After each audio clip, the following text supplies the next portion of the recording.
Jadi Abdurrahman bin Auf adalah sahabat Rasul yang sangat mulia, konglomerat luar biasa. Abdurrahman bin Auf lahir 10 tahun setelah kelahiran Rasulullah SAW dan termasuk salah satu sahabat yang masuk ke dalam syurganya Allah Subhanahu Wa Taala. As-sabiqun al-awwalun, termasuk orang yang pertama-tama masuk Islam. Harta kekayaannya melimpah ruah. Tapi ketika berhijrah ke Yathrib Madinah, orang-orang kafir Quraisy mengatakan, kamu mau ke Madinah, saya ambil seluruh harta kamu. Tapi kalau kamu di Mekah, kamu jadi orang kaya. Namun Abdurrahman bin Auf memilih, nggak apa-apa, saya miskin. Terus silakan ambil harta saya seluruhnya. Saya mau berhijrah di jalan Allah. Maka beliau berhijrah ke Yathrib Madinah.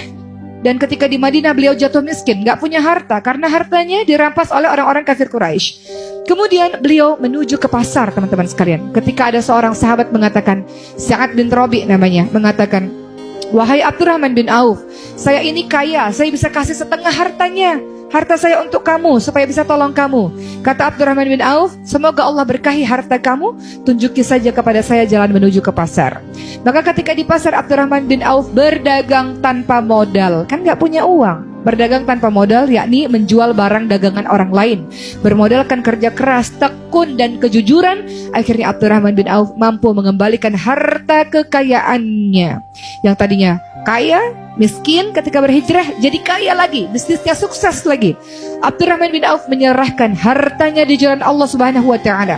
Pernah pada suatu ketika di Madinah, tiba-tiba gegap gempita, ada suara ribut-ribut. Maka Aisyah bertanya, suara apa ini? Maka sahabat berkata, ada 700 kafilah dagang milik Abdurrahman bin Auf datang dengan membawa perdagangan keuntungan emas yang sangat banyak.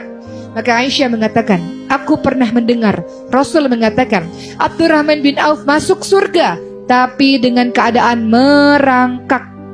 Karena banyaknya harta yang dimiliki, sehingga lama dihisapnya. Masuk surga, tapi gak mulus masuk surganya, merangkak. Karena hartanya harus dihisap, dihitung dulu oleh Allah Subhanahu Wa Taala.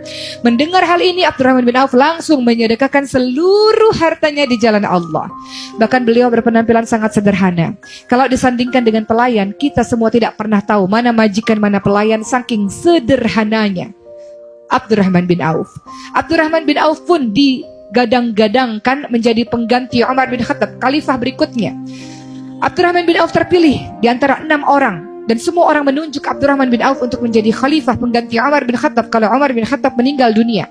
Namun Abdurrahman bin Auf dengan tawadhu mengatakan teman-teman lain lebih pantas dibandingkan dengan saya. Maka ketika semua orang menunjuk Abdurrahman bin Auf tidak mau menjadi seorang pemimpin. Beliau akhirnya menjadi seorang hakim yang memutuskan siapa yang paling berhak untuk menggantikan Umar bin Khattab. Dan ketika itu Abdurrahman bin Auf menunjuk seseorang, yakni Utsman bin Affan, dan seluruh sahabat pun setuju. Kemudian Abdurrahman bin Auf di detik-detik wafatnya, teman-teman sekalian, Aisyah datang kepadanya dengan menawarkan sebuah penawaran. Kalau engkau kembali kepada Allah, aku memberikan tawaran ini yang tidak pernah aku berikan kepada sahabat yang lain, bahwa jasadmu akan dimakamkan di sebelah Rasul, di sebelah Abu Bakar, dan di sebelah Umar. Namun Abdurrahman bin Auf dengan penuh ketawadhuan beliau menolak tawaran dari Aisyah radhiyallahu anha. Beliau merasa tidak pantas disandingkan dengan orang-orang yang hebat dan mulia. Itulah Abdurrahman bin Auf. Bahkan di detik-detik wafatnya beliau menangis, takut dengan banyaknya harta yang beliau miliki, membuat beliau tidak bisa bersanding dengan para sahabat-sahabatnya di syurga Allah Subhanahu Wa Taala.